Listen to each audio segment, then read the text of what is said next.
The scent of dry dust and cooked meat clings to the air, but Catelyn smells only the coming storm. It hangs heavy on her skin, a low thrumming under her bones, the same restless energy that has been with her since childhood.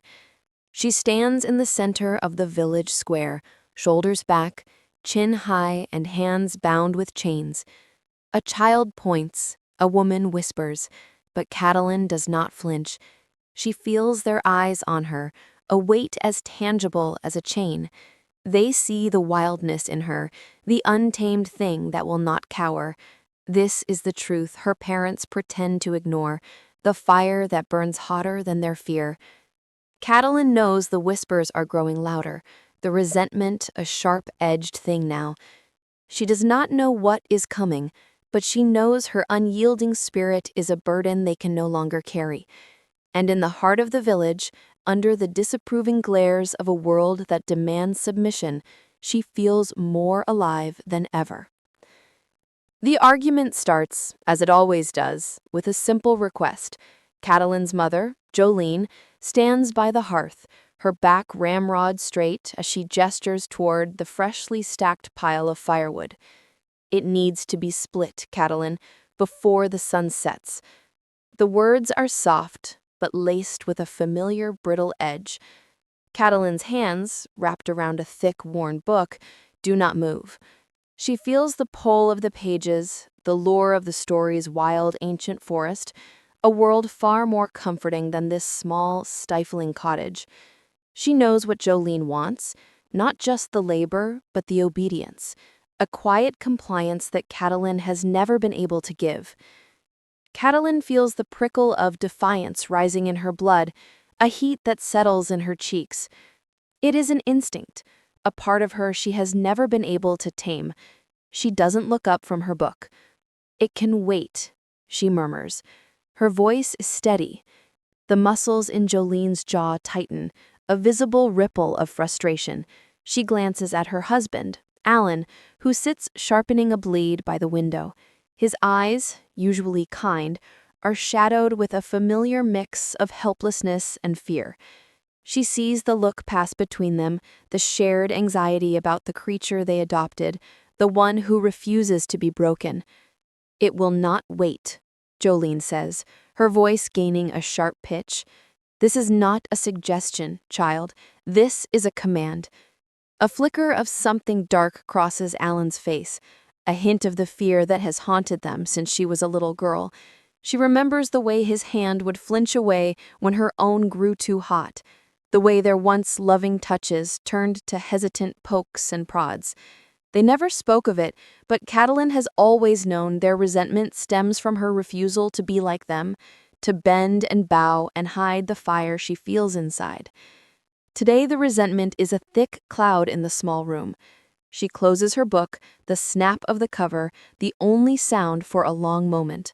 She finally lifts her head, her gaze locking with her mother's. Her eyes are not the soft brown of Jolene's, but a fierce, unnatural gold in the fading light.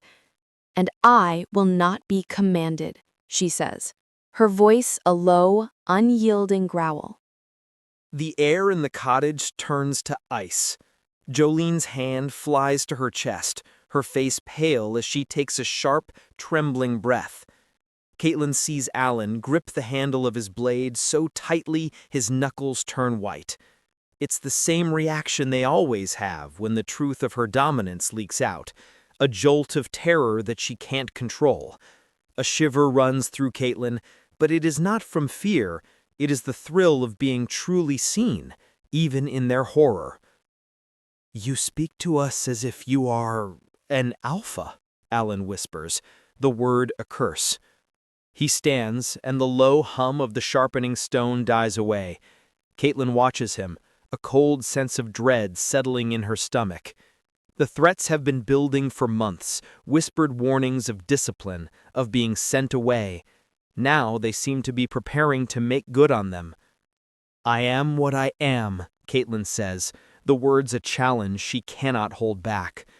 She feels the power thrumming beneath her skin, the same energy that makes her stronger and faster than any of the pack members she's ever seen.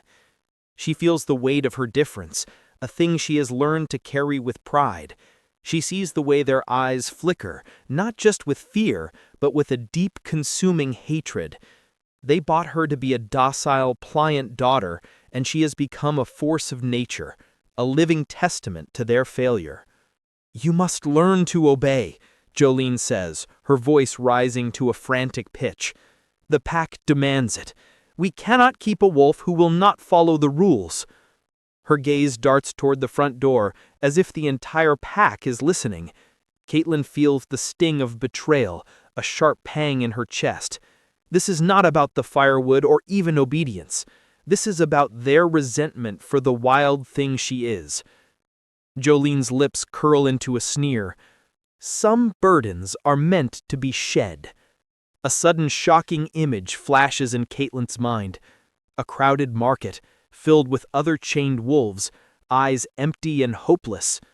She dismisses it with a shake of her head. Her parents wouldn't do that. Would they? A week passes, but the air in the cottage remains thick and suffocating. The arguments have ceased, replaced by a chilling silence. Jolene and Alan no longer look at Catelyn.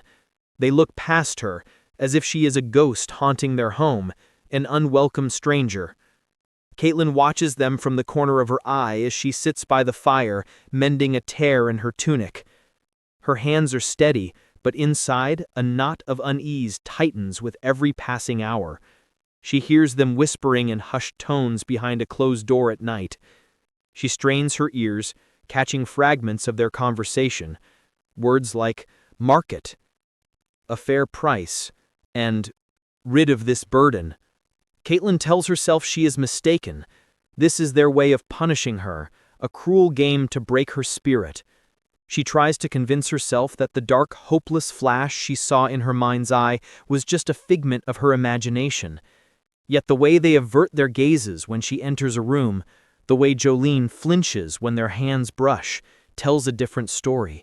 The resentment has curdled into something cold and terrifying. It's no longer just fear. It's a deep, festering hatred of the person she is. A sudden, cold thought pierces her. They don't want to change her. They want to get rid of her. One evening, Alan returns from the village with a grim set to his mouth. He avoids Catelyn's gaze as he hangs his coat, the fabric still smelling of the town square. A trader is coming through next week. He buys wolves. Catelyn's heart lurches. The words hang in the air, heavy and blunt. Jolene nods slowly, a flicker of relief in her weary eyes. They don't use her name. They don't speak of her future. They speak of her as if she is an object, a piece of property to be exchanged. Catelyn feels her defiance stir, a cold and sharp anger. She will not be a thing. She is a storm, and storms do not belong to anyone. The illusion of a home shatters. Catelyn wakes to the sound of metal scraping against wood. She creeps from her cot, her bare feet silent on the worn floorboards, and peeks into the main room.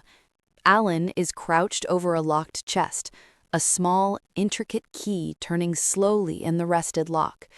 He pulls out a set of thick, iron chains. They are not old, not rusty.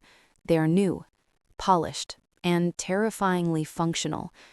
Catelyn's breath catches in her throat. The sound of her sharp intake of air makes Alan freeze. He looks up, his eyes wide with a mix of fear and something akin to sorrow. He doesn't need to say a word. The chains say it all. A tremor starts in Catelyn's hands. This is not a game. This is not a threat. This is a plan. This is real. The anger that has been simmering under her skin for weeks erupts in a flash of pure, unadulterated rage. She steps into the room, her presence filling the small space. Her voice, when it comes, is a low, feral growl. "What are those for?" she demands. Alan flinches, his gaze falling to the chains in his hand.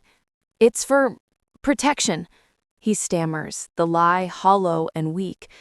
Jolene rushes from the kitchen, her face a mask of frantic desperation. "You leave us no choice! You will not listen, you will not obey!" she cries, her voice high and strained. The last shred of her hope, the desperate belief that they still loved her somewhere deep down, crumbles into dust. The truth is a physical pain, a cold, sharp blade to the gut. They are not just afraid of her, they're done with her. They have made a choice. Catelyn feels the shift inside her.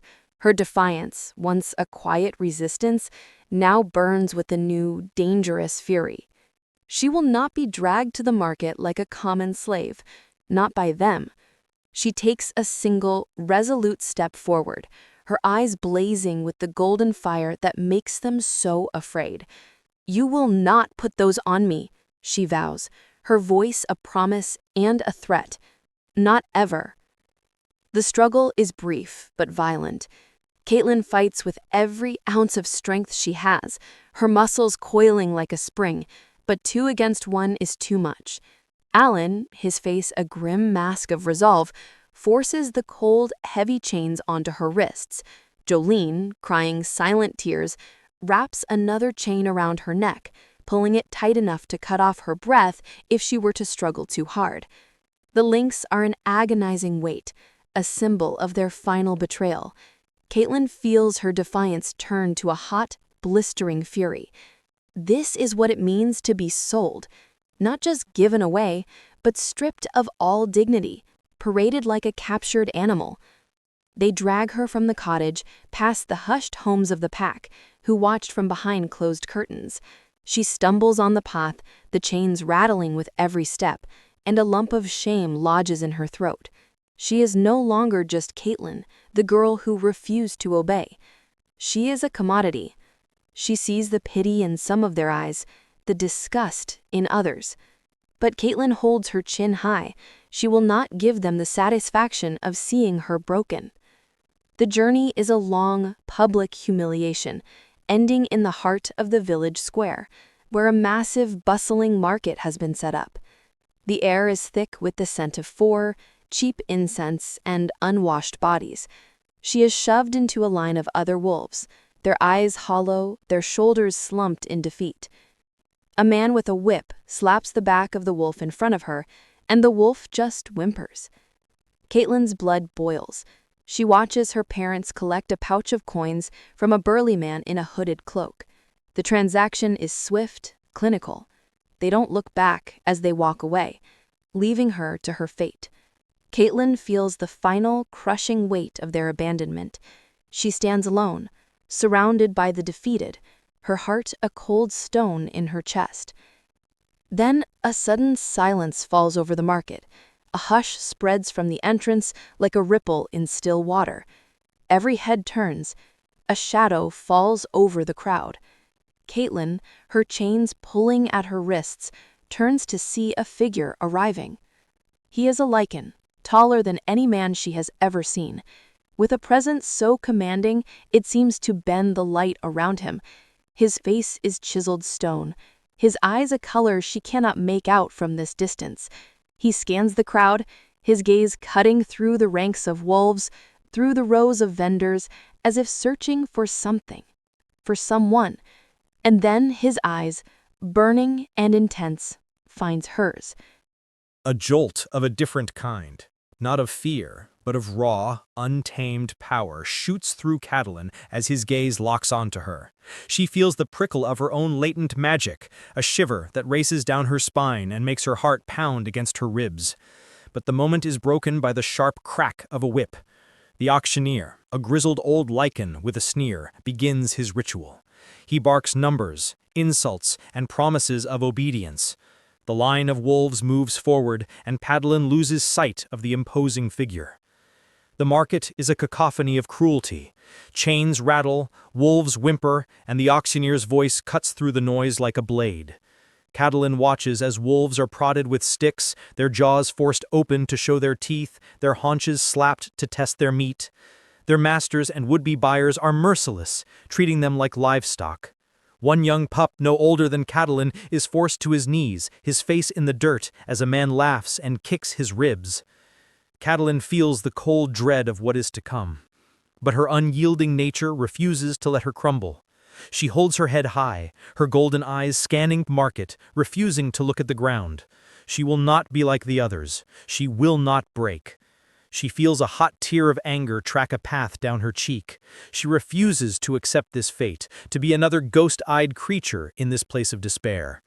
A hand shoves her forward, forcing her into the next line. The auctioneer, seeing her defiance, gives her a cruel smirk. "A wild one, are you?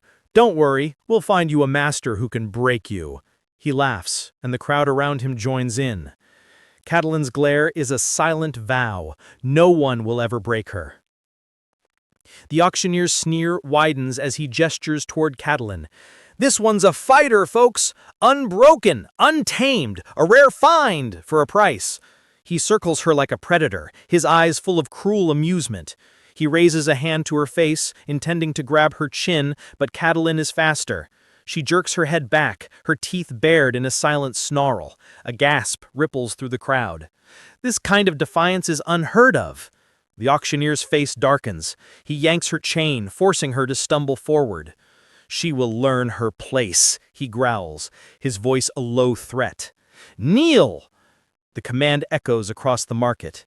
Every other slave in the rows around her immediately drops to their knees, their eyes fixed on the dirt, a reflex born of endless beatings. Catelyn stands alone, her body locked in stubborn refusal. The iron chain bites into her neck, but she feels no pain, only the blistering fire of her rage. Kneeling would be the ultimate submission, the final surrender of her soul. Her mother and father tried to break her, but they couldn't. This man will not either. She holds her head high, her gaze meeting the auctioneer's with a fierce, unwavering contempt. The crowd holds its breath. A few of the bidders whisper amongst themselves, a mix of curiosity and impatience in their faces. This isn't how the market is supposed to work. This slave is supposed to be broken, pliable.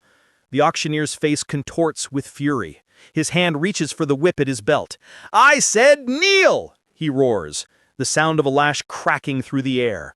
The whip strikes her back, the pain a searing line across her skin. Catelyn cries out, but it is a roar of defiance, not of surrender. She will not kneel. She will never kneel.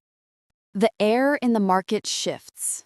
The low hum of the crowd, the cries of the vendors, the snarling of the wolves, all of it fades into a deathly silence.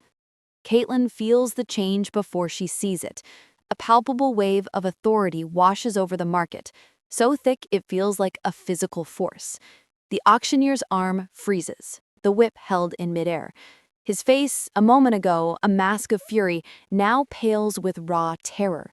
Every head turns toward the entrance. Torment. He strides into the market, a figure of silent, overwhelming power. He is impossibly tall, his shoulders broad and powerful even beneath his black, unadorned tunic. His presence is a physical weight, pressing down on the crowd, forcing even the most arrogant bidders to lower their eyes. His face is a sculpture of sharp, severe lines, but it's his eyes that hold the true terror. They are the color of molten silver, glinting with a restless, powerful intelligence. He doesn't move quickly. He simply walks, surveying the rows of chained wolves, his gaze like a tangible force. Catelyn watches him, her heart thrumming a frantic rhythm against her ribs. The fear in the air is like a thick fog, but for the first time, Catelyn feels none of it. Instead, she feels a strange pull, an undeniable connection that makes the chains on her wrists feel lighter, the pain in her back dull. His gaze, a moment ago fixed on the general crowd, now moves and finds her. It locks onto her defiance, the fiery refusal in her eyes. He sees the blood on her back, the straight line of her spine, the way she refuses to bow. He sees the one thing he has been searching for. The whispers begin again, but this time they are a single, terrified word passed from mouth to mouth. King. The world narrows to a single point. All the noise, the shouts of the auctioneer, the sobs of the slaves, and the whispers of the crowd, all of it vanishes. There is only the silver of his eyes and the gold of hers. Catelyn can feel the heat of his gaze from across the market, a tangible force that seems to strip her bare. seeing not just the chains on her wrists, but the fire in her soul. He is not looking at a slave. He is looking at her. She feels a jolt, an electric current that runs from her spine to the tips of her fingers, making her a live wire. It is a frightening sensation, this pull toward a being of such immense, brutal power. He is the most terrifying thing she has ever seen. Yet a part of her, the wild, untamed part, wants to run toward him, not away. Her body refuses to obey the basic instincts of self-preservation. Instead of cowering, she meets his gaze, her chin held impossibly high. She sees a flicker of surprise in his eyes, quickly masked. He did not expect her. He did not expect this. He takes a step forward, and the crowd shifts, clearing a path for him as if he were a god walking among mortals. His presence is a storm, cold and unforgiving. He is an alpha, but not like any she has ever felt. His power hums in the air, a deep, resonant sound that only she can hear. His gaze does not waver, and Catelyn feels her heart hammer against her ribs, a frantic, wild thing trying to escape. She is not afraid. She is captivated. And a part of her knows, with a certainty that makes her bones ache, that this moment, this lock of their gazes, will be the axis on which the rest of her life turns. The auctioneer, his face pale with shock and fear, bows his head as Tormund approaches the stage. Tormund doesn't speak to him. He doesn't even spare him a glance. His eyes are fixed on Catelyn, a silent conversation passing between them that no one else can understand. He stops a few feet in front of her, his gaze sweeping from the chains on her neck to the defiant fire in her eyes, lingering for a moment on the raw red welts on her back. Catelyn doesn't flinch. She holds his stare, a silent challenge in her posture. "How much?" Tormund's voice is a low rumble, a sound that cuts through the silence like a grinding stone. His words are not a question, but a demand. The auctioneer fumbles for an answer, stumbling over his words. 500, King, but for this wild one, perhaps more." Tormund's lips curl in a look of profound disgust. He pulls a heavy pouch of coins from his belt and tosses it onto the stage. It lands with a deafening thud. "That will buy the lot of them," he says, his eyes never leaving Catelyn. "All the ones still standing." The crowd gasps. Tormund has not just bought Catelyn, but every other slave still in the line, their empty, hopeless faces a stark contrast to her vibrant defiance. The guards move forward to remove their chains, but Tormund just holds up a hand, his gaze still locked on Catelyn. He seems to be waiting for something, for some reaction. Catelyn feels the cold touch of dread as she realizes what this means. She is no longer her parents' burden or the auctioneer's commodity. She belongs to him now. Whispers begin to spread through the crowd like a sickness. The prophecy, he has found her. Catelyn feels her blood run cold. She has heard the whispers before, but she never thought they were real. Now they seem to hang in the air, a chilling promise of a fate she cannot escape. The journey to the Lycan King's fortress is a blur of movement and silence. Catelyn, along with the other wolves purchased, is loaded onto a massive enclosed carriage. The other wolves, mostly male, their faces slack with defeat, huddle in the far corners, avoiding eye contact with her. They see the fire in her eyes, the same fire their own masters beat out of them long ago, and it makes them uneasy. She is a reminder of a spirit they lost. Catelyn feels their fear, a low, constant vibration in the air. She refuses to sit, choosing instead to stand with her back straight, head held high, the chains still a heavy, constant reminder of her new reality. The carriage rolls for hours, the scent of pine and rich earth growing stronger with every turn. When it finally comes to a halt, the doors are opened and the air that rushes in is clean and cool. They have arrived at a fortress built of dark stone, rising from the earth as if it were carved from the mountain itself. The walls are impossibly high, the gates thick with iron. It feels less like a home and more like a prison for giants. Two guards, their bodies a mass of muscle and their eyes as sharp as blades, wait at the gate. They watch the other wolves shuffle out, their faces devoid of expression. But when Catelyn emerges, her chains rattling with her defiant stride, their eyes narrow. They exchange a quick glance, a subtle shift in their posture that Catelyn instantly recognizes. She is not like the others, she is a problem. They watch her with a wary curiosity that feels far more dangerous than any cruelty. As she passes through the gates, she feels a pull, a sense of being watched from above. She looks up, her gaze instinctively drawn to a high window in the tallest tower. A single dark silhouette stands there, watching her. Him. She is led through the fortress's sprawling stone corridors, her chains a clanging protest in the hushed halls. The guards who march beside her are silent and efficient, but Catelyn feels their unease. She sees them glance at her, then at each other, as if wondering how they are meant to handle her. She is not put in a cell with the others. Instead, she is led to a small, spare room and left alone, the heavy door clicking shut behind her. The room is clean, but cold. The only furniture is a cot and a small table. Catelyn stands in the center of the space, still chained, the silence of the room more unsettling than the noise of the market. Hours pass. The only sound is her own breathing. She paces the room, a wild thing in a cage. Her chains chafe at her wrists, but she refuses to sit, to give in to the weariness. She will not be broken. The door opens and a guard enters, carrying a tray with a bowl of water and a plate of food. He sets it on the floor, then looks at her. "The king," he begins, then stops, his voice a low, nervous tremor. "The king expects obedience." He backs out of the room, leaving the tray. Catelyn watches him go, her lips curled in a silent snarl. She kicks the tray with her foot, sending the water sloshing across the floor and the plate clattering against the wall. The food is ignored. She will not eat from the floor. She will not be a dog. The sound of the broken plate echoes in the silence.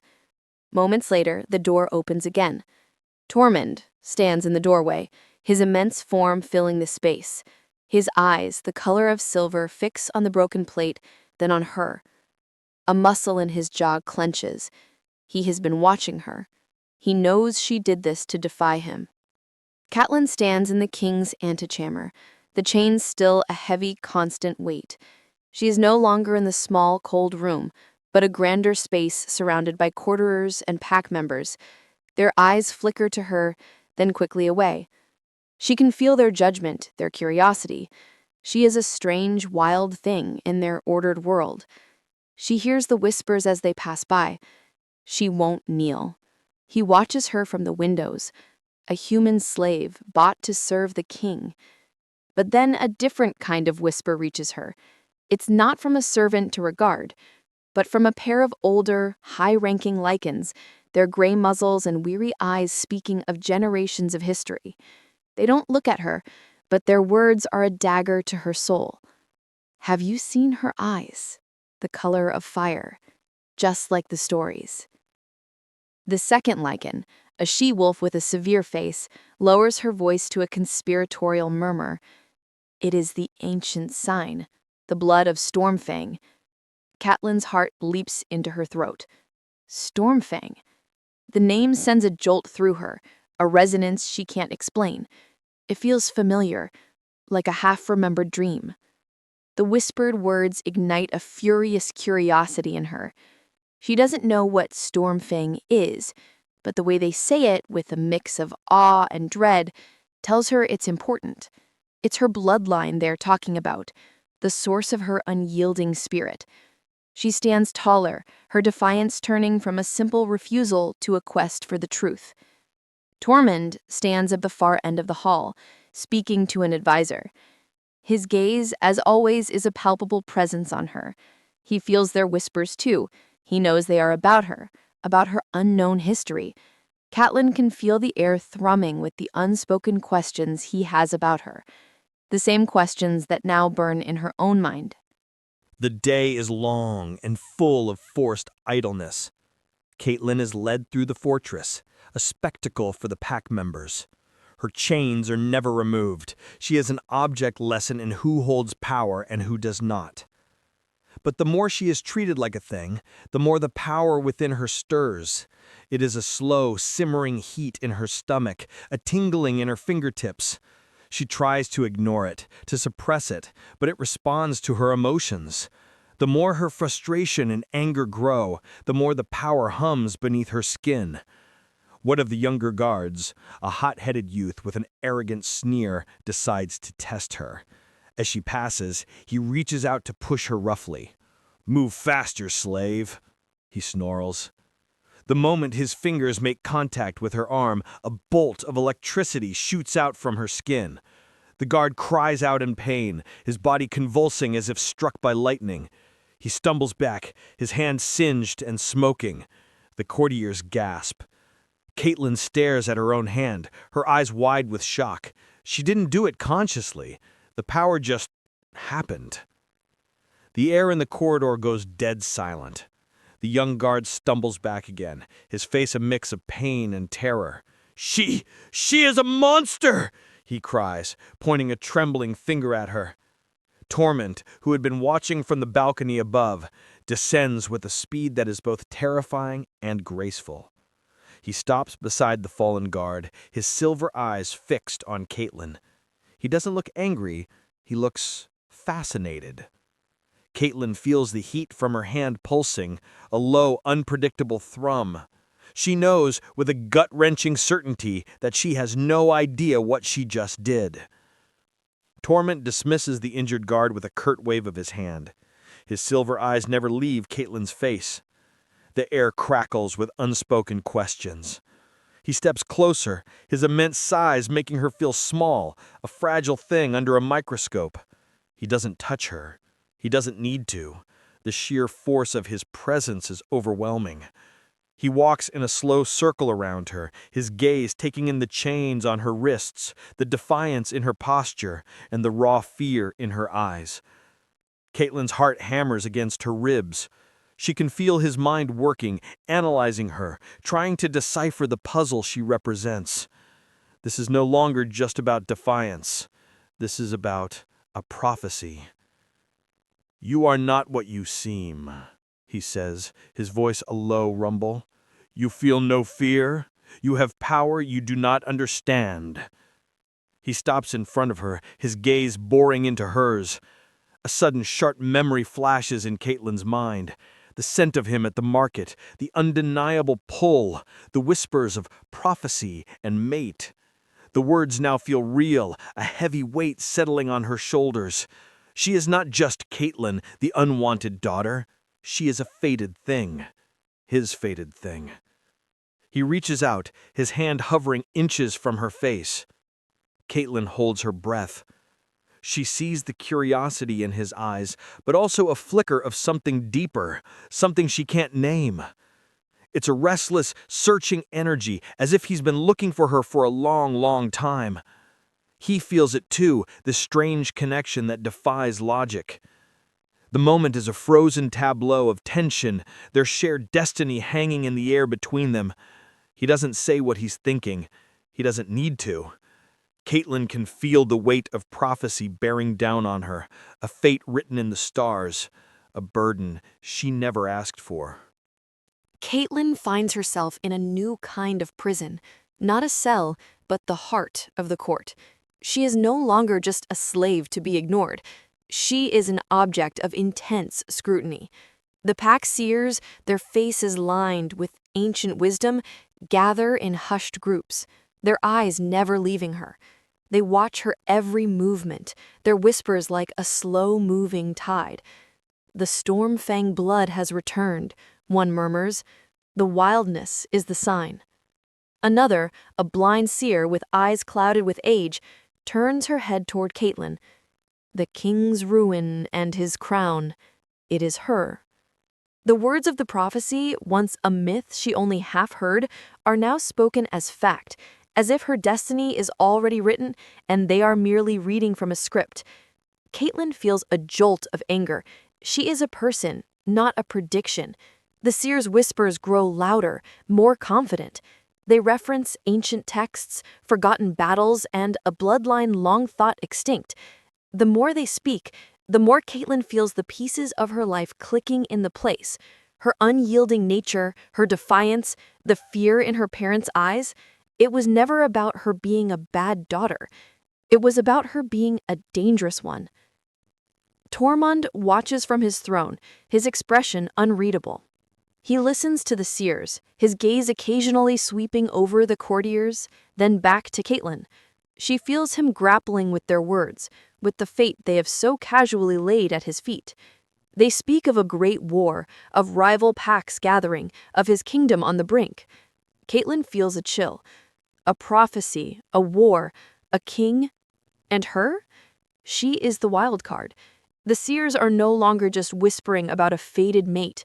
They are talking about a powerful warrior, a queen who will either save the kingdom or destroy it. Tormund summons Catelyn to his private study. The room is a stark contrast to the opulence of the court, filled with ancient scrolls, maps, and artifacts from a forgotten age.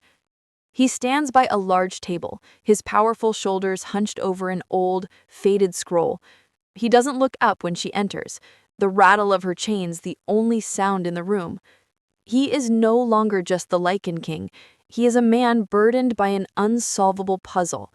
He is grappling with her, with the prophecy. Catelyn can feel his inner turmoil, a restless energy that makes the air crackle. Finally, he looks up, his silver eyes dark with frustration. He gestures to the scroll. They say this foretells a woman, a mate, who will bring ruin and salvation. His voice is a low growl, strained with a rare hint of uncertainty. It speaks of a great war, of a new era. But it also speaks of chains that will be her crown. What does that mean? He is asking her a question, but not for an answer. He is asking himself. Catelyn stands perfectly still, her defiance a shield against his scrutiny. She feels the truth of his words. He is torn between his instincts, which tell him to take command, and the prophecy which says she will kneel to no one. He has spent his life ruling with an iron fist, and now a fate is presented to him that he cannot control. She watches him run a hand over his face, a gesture of exhaustion. He is not her captor now. He is just a king faced with a woman he cannot command, and a destiny he cannot comprehend. He is restless, searching, and lost. How can you be both? My downfall and my salvation. The next few days become a silent battle of wills. Tormund doesn't send her away. He keeps her close, a constant presence in his court. He watches her, not with curiosity, but with a deep, consuming fascination. He tries to exert control in small ways. He has a servant bring her fine clothes, but when she refuses to wear them, he doesn't press the issue. He orders a guard to stand watch over her, but Catelyn's glare is so potent that the guard keeps his distance. Tormund watches it all from his throne, a subtle tension in his jaw.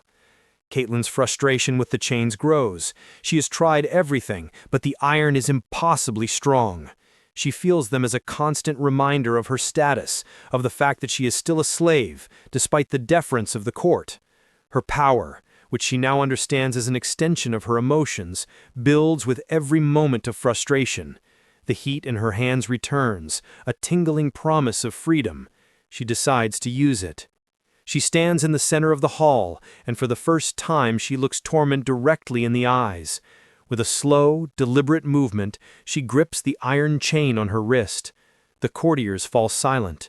The air grows thick with anticipation. Catelyn closes her eyes, focusing all her anger, her defiance, her will into her hands. The metal of the chain glows a faint, unnatural red. A searing heat spreads through her palms, but she doesn't stop. She wants this more than anything. She wants to be free. She squeezes her hands, and with a soft, grinding groan, the heavy iron links begin to bend, twisting out of shape under the sheer force of her latent will. She is not a human, and she is not a wolf. She is something else entirely. Something terrifyingly new. Catelyn stands in a private chamber, surrounded by seers and scholars. The air is thick with the scent of old parchment and dust. Tormund watches from a shadow-filled corner, his presence a silent weight. Her display of power has changed everything. The whispers have ceased, replaced by hushed reverence. The Lycans here no longer see a defiant slave, they see a living legend. An ancient seer, a woman with eyes as white as milk, places her hand on Catelyn's forehead. "The mind. It is open," she murmurs, her voice a reedy whisper. "The knowledge is there." She turns to Tormund. "She is the key." The seers bring forth a collection of artifacts, their hands trembling with awe.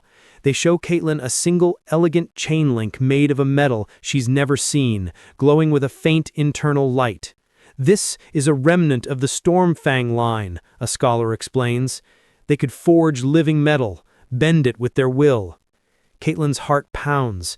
The power she felt when she bent her chains was not her own, it was an echo of her ancestors. The scholar continues, his voice hushed with reverence. "The metal responds only to their blood." He pricks her finger, and as a single drop of her blood falls onto the metal, it shines with an impossible, blinding light. The seers gasp, their faces a mix of terror and triumph. Catelyn watches, a sense of unreality washing over her. She is not just a wolf with a strange power, she is the last of a forgotten royal line.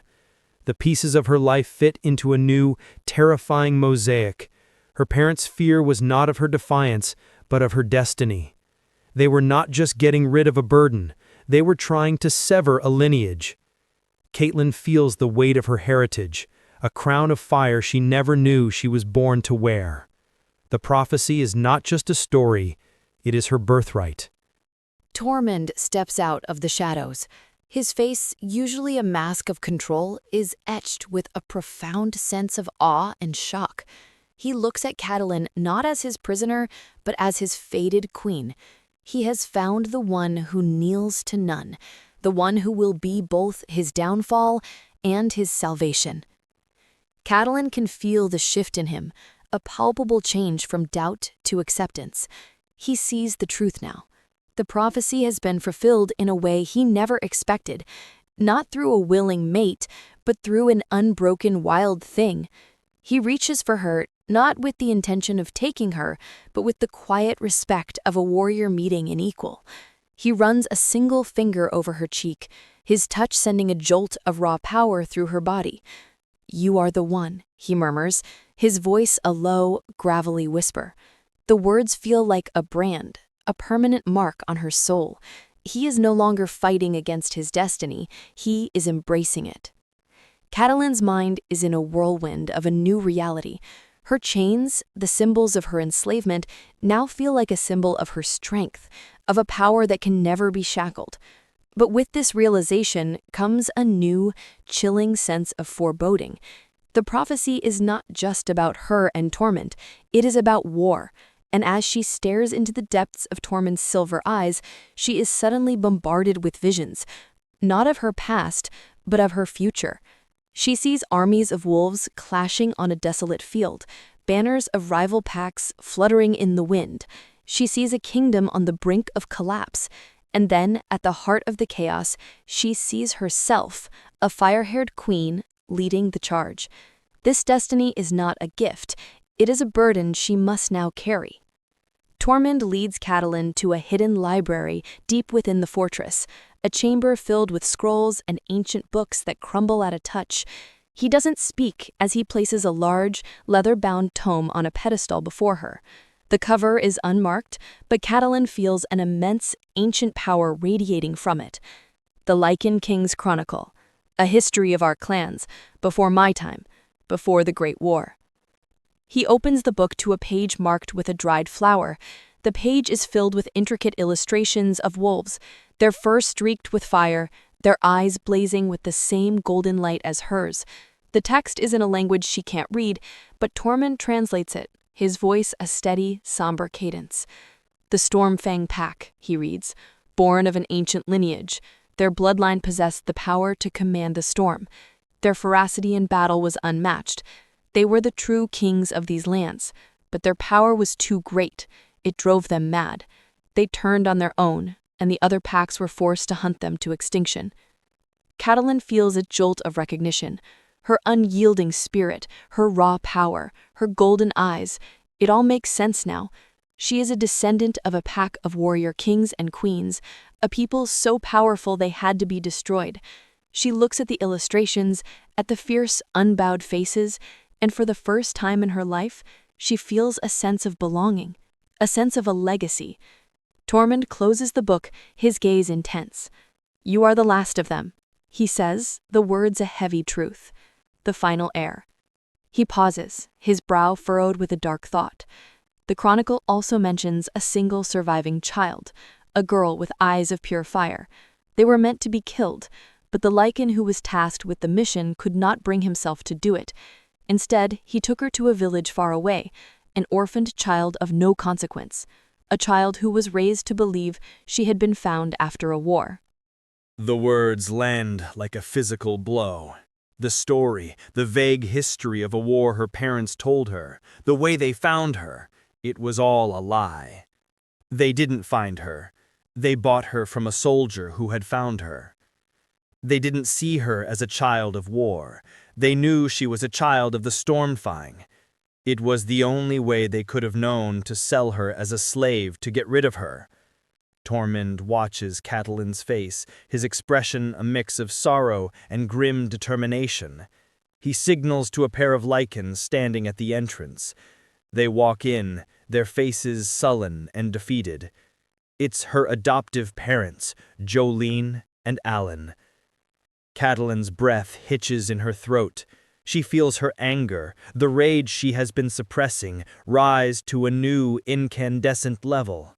Her parents stand before her, their heads bowed, their eyes fixed on the floor. They look like the slaves she saw at the market. "You knew," Catelyn whispers, the words raw with disbelief. "You knew who I was?" Alan lifts his head, his face a mask of shame.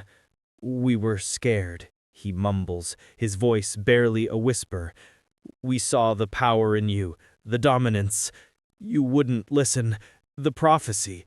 We thought you were the downfall. We had to get rid of you." "You sold me?" Catelyn says, her voice gaining strength, each word a hammer blow.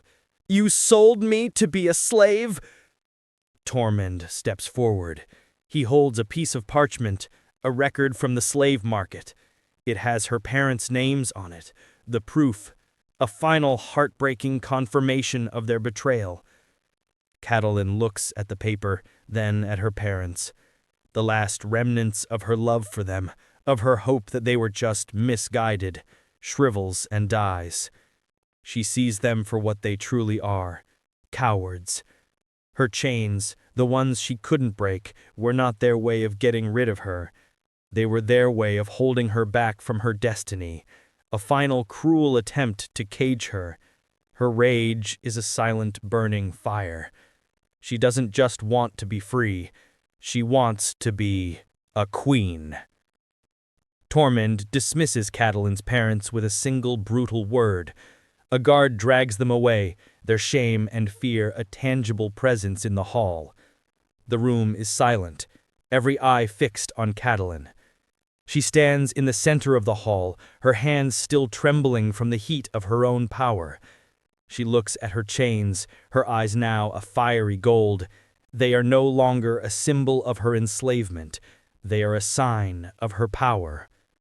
Tormund steps forward, and for the first time, he doesn't just watch her, he comes to her. The Lycan King kneels. He doesn't kneel in submission, but in a profound acknowledgement of her power and her royal blood. The entire court gasps, their mighty, unyielding king kneeling before a chained slave. Tormund looks up at Catelyn, his silver eyes filled with a new, sober understanding. "The prophecy," he says, his voice a low, reverent rumble, "did not lie." He reaches for her hands, and with a gentle but firm touch, he pulls on the chains that bind her wrists. Catelyn feels the metal respond to his touch, the links glowing red-hot with a heat that doesn't burn, but strengthens. He doesn't need to break them. He simply holds them, a silent gesture of his complete understanding. He has seen the strength in her, the royalty. He looks from her to his court, his voice rising to fill the great hall. She is not a slave. She is the last of the Stormfang. Her power is a birthright, and her presence is a testament to our future. The words are a command, a proclamation. He has declared her not just his mate, but his equal. A queen. The formal declaration hangs in the air, a shocking, powerful truth. Catelyn is no longer just a person. She is a living contradiction. To Tormund, she is a fated mate, a partner who will rule by his side. To the court, she is a symbol of a forgotten bloodline, a hope for a new era. To herself, she is still the unwanted daughter, the girl who was sold for a pouch of coins, now burdened with the destiny she never asked for. The internal and external conflicts multiply. The pack members who once sneered at her now bow their heads in reverence. The seers who whispered in the shadows now seek her wisdom. Tormund begins to treat her as an equal, a partner, but Catelyn is hesitant. The shift in their relationship is dizzying. She is no longer his prisoner, but his queen. She feels the powerful magnetic pull between them, a connection that has grown from a flicker of recognition into a force of nature. But a part of her, the part that remembers the chains, still holds back. Can she truly trust the man who bought her? Can a fated mate be a true choice? The court is in turmoil. Whispers of her bloodline have reached the other clans, who see the return of the Stormfang as a sign of war. They do not see a fated queen, they see a threat. A rival Lycan King sends a raven with a chilling message. The Stormfang belongs to none. She will bring ruin. The air in the fortress is heavy with a new tension, a new sense of urgency. Her fate is no longer just her own. It is tied to the fate of all the clans, and the first shot in a new war has already been fired. Catelyn stands before Tormund in his private chamber. The air is heavy with the weight of the coming conflict. A map of the Lycan territories is spread out on a large table, and Tormund's fingers trace the borders, his jaw clenched with the tension of a king preparing for battle. The raven that arrived with the rival king's message lies on the table, its dark feathers a stark symbol of the brewing war. Catelyn can feel the tremors of a battle that has not yet begun. She knows the prophecy has come true, that she is the reason for this war, and she will not stand idly by and be a symbol. She walks to the table and places her hands on the worn parchment. Tormund looks up, his eyes a mix of respect and concern. He says, his voice low, "The seers say you are my salvation, but the other clans see you as a weapon against me, a weakness to be exploited." "Then let them come," Catelyn says, her voice as hard as the stone of the fortress walls. She looks directly at him, her golden eyes blazing with the ferocity of her ancestors. The prophecy says, "I am to be your crown." A crown is not a thing to be hidden away. A crown is a thing of power, and it belongs on the battlefield. She does not ask. She commands. Her gaze is a promise of her will, a demand for her rightful place. Tormund's face hardens. "It is too dangerous," he growls. "They will try to capture you, to kill you. You are too valuable to risk on the field." Catelyn feels the familiar surge of defiance, but this time it is not against a captor. It is against a king who still sees her as something to be protected, not as a warrior. She places a single finger on the map, on the heart of the rival king's territory. "Then I will not be your queen," she says, her voice clear and final. "If you do not allow me to fight, if you do not see me as the warrior I was born to be, then the prophecy is wrong, and you will face them alone." Catelyn's demand to fight sends shockwaves through the Lycan court. The more conservative members of the pack, who already resented her presence, now openly question Tormund's judgment. They see her not as the prophesized queen, but as a dangerous wild card, a sign of Tormund's weakness. The raven from the rival king's court is the first of many. Messengers arrive daily, their messages filled with threats and ultimatums. They do not address Tormund as Lycan King, but as a foolish ruler who has brought an old, dangerous bloodline back from extinction. Catelyn walks through the great hall, the tension as thick as a winter fog. She hears the whispered criticisms. She is a slave. She cannot lead. Her blood is mad. The words are no longer about her parents' betrayal. They are about her worthiness. She feels the weight of their doubt, the immense pressure of living up to a prophecy she never chose. Tormund, for his part, stands by her. His presence is a silent, unyielding declaration of his faith in her. But even his authority is being strained. He is a king who rules with respect, and his pack is on the brink of revolt. The final insult comes with a messenger who doesn't even enter the fortress. He stands at the gate and shouts his message for all to hear. He announces that the rival king has gathered his forces and demands that Catelyn, the false queen, be handed over to him. He calls her a slave and a mutt, not fit to lead. The words echo across the valley, a public and humiliating challenge. Tormund clenches his fists, his body trembling with a low, controlled fury. Catelyn feels her heart pound with a mix of rage and exhilaration. The final battle has been declared. Catelyn stands at the head of the assembled army, her chains finally removed, her body a beacon of raw, untamed power. The air is cold and crisp, the scent of fear and steel hanging over the assembled legions. For days she has worked tirelessly alongside Tormund, not as a mate, but as a co-strategist. She knows the layout of the land better than anyone, her instincts guiding her to the best vantage points and the most treacherous ravines. She feels the weight of the soldiers' eyes on her, their skepticism a tangible force. They see the golden-eyed woman, the former slave, the one who brought this war to their doorstep.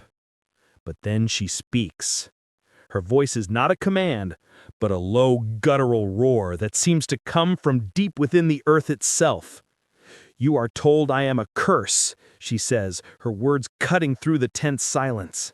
"They say my blood is a madness, that I am a mutt, but my blood remembers an era when we were kings." She lifts her head, her gaze sweeping over the thousands of faces. "They are afraid because I am what they are not, unbroken, untamed." The soldiers shift, a murmur of awe rippling through their ranks. Catelyn feels the connection, a powerful current of energy that flows from her to them, strengthening their resolve.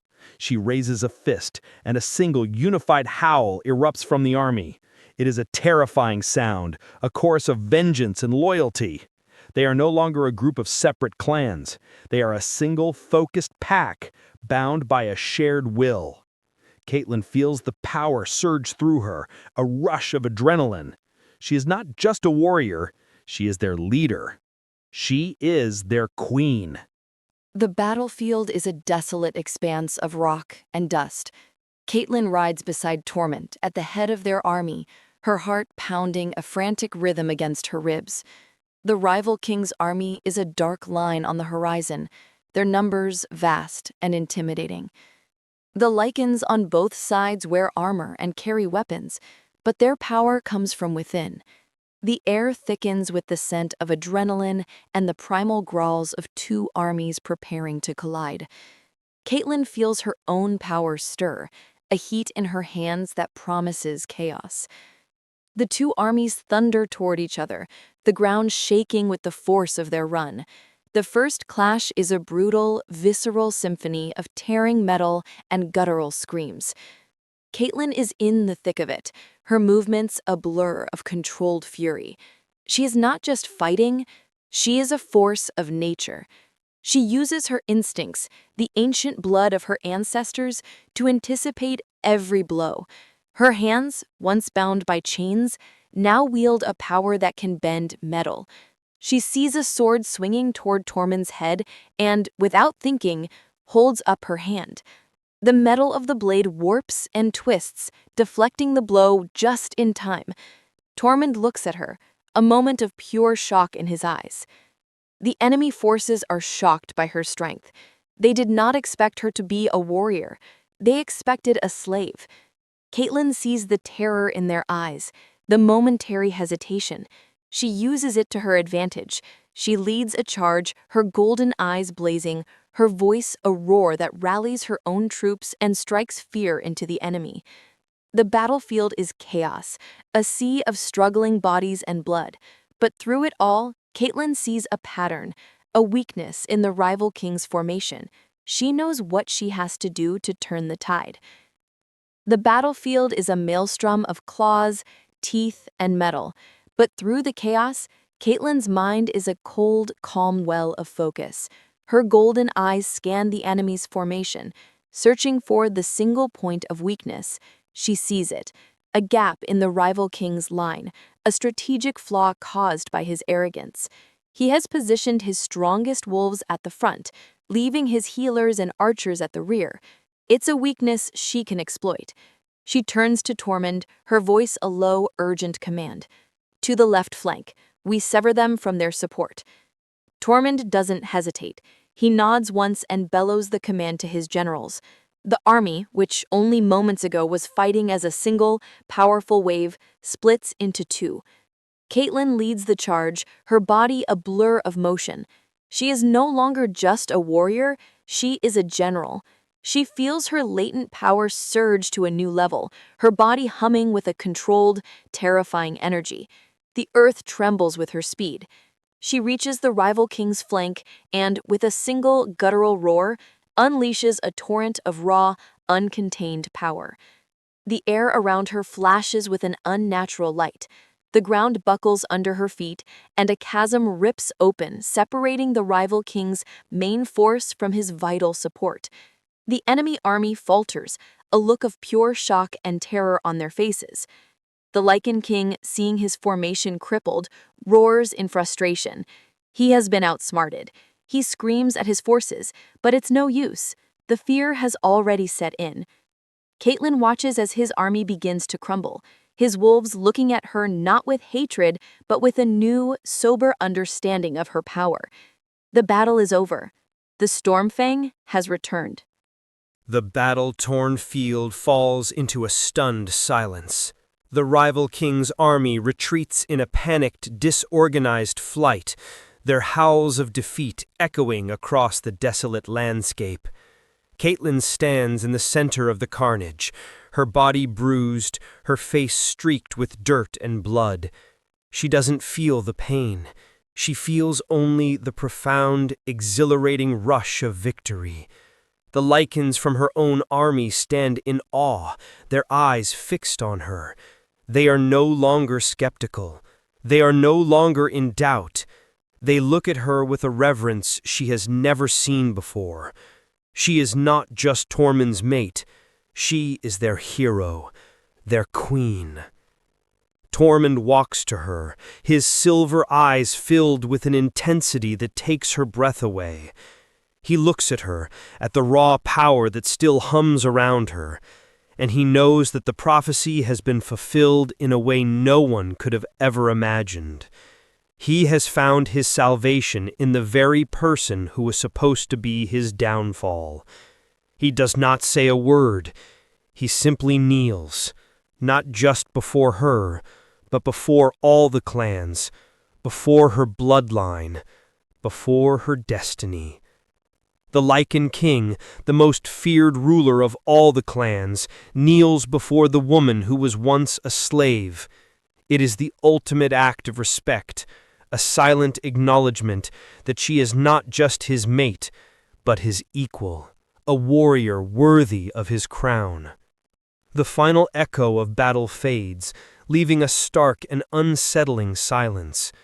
The air is thick with the scent of pine needles, rain-soaked earth, and the metallic tang of blood. Catelyn stands amidst the carnage, her body bruised and aching, her face streaked with a mixture of dirt and the blood of her enemies. She doesn't feel the pain, only a profound, exhilarating rush of adrenaline that hums beneath her skin. She is a statue of grim victory, her heart pounding a powerful rhythm against her ribs. The Lycans who fought by her side now stand at attention, their eyes filled not with the fear she is accustomed to, but with a new, quiet reverence.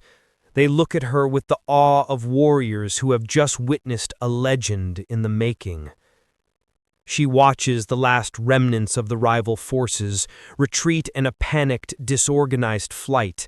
They no longer look like the arrogant warriors who challenged Tormund's rule. They are broken, their banners lowered in shame. They watch from a distance, too defeated and terrified to approach. They see not a slave, not a human, but a queen who brought them to their knees. Her chains are gone, but she still feels their phantom weight, a constant reminder of what she was and a testament to what she has become. She looks at Tormund, and in his eyes she sees not just love, but a deep, profound understanding of her. He does not see a prophesied queen. He sees a warrior who fought for her home and her future. He sees Catelyn, the woman who knelt to no one and won a war. She is not a pawn in his game. She is his equal, a force of nature he has chosen to stand beside. The Lycan King kneeling is a sight no one has ever witnessed. The Lycans in their army and the spies from the rival clans watching from the hills are all stunned into silence. Tormund rises, and with a voice that carries across the battlefield, he makes his proclamation. She is not a slave. She is the last of the Stormfang. Her blood is a birthright, and her presence is a testament to our future. The words are a command, a final, unyielding decree. He takes Catelyn's hand, his touch a silent promise of loyalty and partnership. The crowd murmurs, but there is no dissent, only awe and a dawning understanding. They no longer question her, they accept her. Later that day, Tormund convenes a meeting of all the clans, including the representatives of the defeated rivals. Catelyn stands beside him, a living testament to his victory. The rival Lycan King sends a messenger, who bows his head not just to Tormund, but to Catelyn. Our king accepts defeat, he says, his voice trembling. He acknowledges the power of the Stormfang. We will withdraw from your borders and will not seek to challenge your rule. The words are a victory in themselves, a public and humiliating surrender. Catelyn feels a sense of finality. It is done. The prophecy, once a mystery, is now a reality. A whisper runs through the rival clan. A single word. Queen. Catelyn feels the weight of her new title, a crown of destiny she never asked for, but which she has earned. She's no longer just a fated mate. She is their leader. She is the one foretold. The Lycans build a massive throne in the center of the village, carved from a single piece of gnarled oak that looks as ancient as the mountains themselves. The air is alive with a nervous energy, a mix of awe and anticipation from the assembled clans, including representatives from the defeated rivals. They have come not to fight, but to bear witness. Catelyn stands before the throne, her body covered in a simple but elegant white tunic, a stark contrast to the dirty, blood-stained clothes she wore on the battlefield. She feels every eye on her, a weight that no chain could ever match. She can feel the hum of their collective minds, a silent chorus of 1,000 questions and 1,000 beliefs. Tormund stands at her side, his presence a fortress of quiet strength. He gestures, and a pair of Lycans step forward, carrying the chains that once bound her.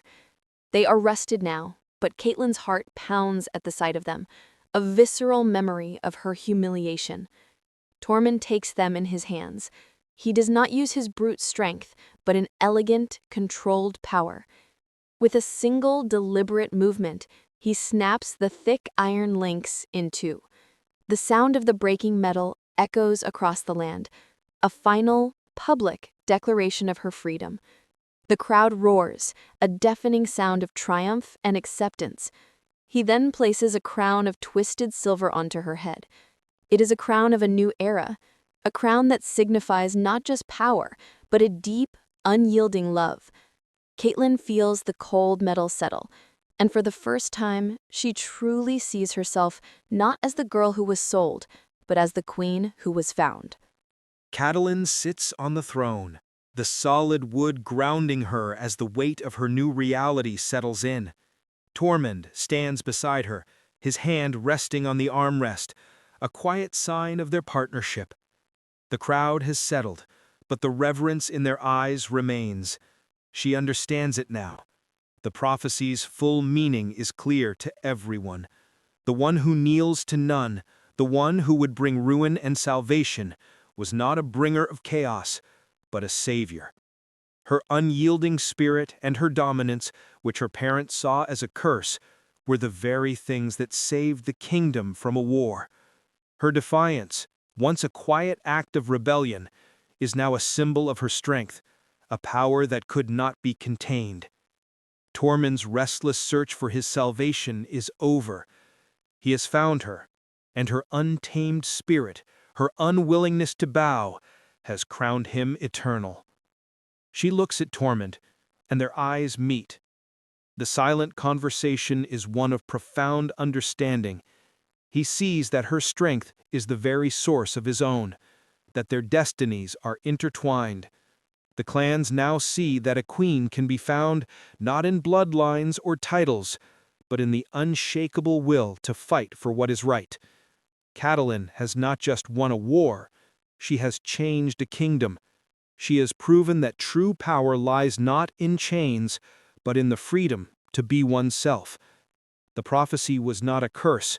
It was the promise of a queen who would lead her people into a new era of strength and freedom. A new day dawns over the Lycan kingdom. Catelyn sits in the war room, but it is no longer filled with maps of battlefields and plans of attack. Instead, scrolls detailing new trade routes and social reforms cover the table. Catelyn feels a profound sense of purpose. She has gone from fighting to survive to ruling to thrive. She is not just a queen, she is a partner, a strategist, a force of nature. Tormund watches her, his gaze filled with a quiet admiration that she feels in her bones. Their relationship, once bound by a prophecy, is now a choice they make every day, a partnership built on mutual respect and shared power. She is no longer just his mate, she is his equal. She looks at him, and in his eyes she sees the promise of a future they will build together. The great Lycan King who once commanded his pack with an iron fist now listens to her wisdom, respects her instincts, and trusts her with his kingdom. Catelyn's heart swells with a love that is fierce and protective. She has found her home, not in a house or a family, but in the heart of a kingdom she fought for and in the arms of the man who saw her for who she really was. The prophecy was not a curse. It was a promise, a destiny that brought them together and made them stronger. Her first royal decree is a proclamation that no Lycan, no matter their bloodline or circumstance, will ever be sold into slavery again. It is a new era for the clans, an era of strength and freedom. The chains of the past have been broken, and in their place, a crown of love and respect has been forged. Catelyn embraces her destiny, a queen who leads not with a sword, but with a heart of fire and an unyielding will. She has won her freedom, her crown, and a love that will endure forever.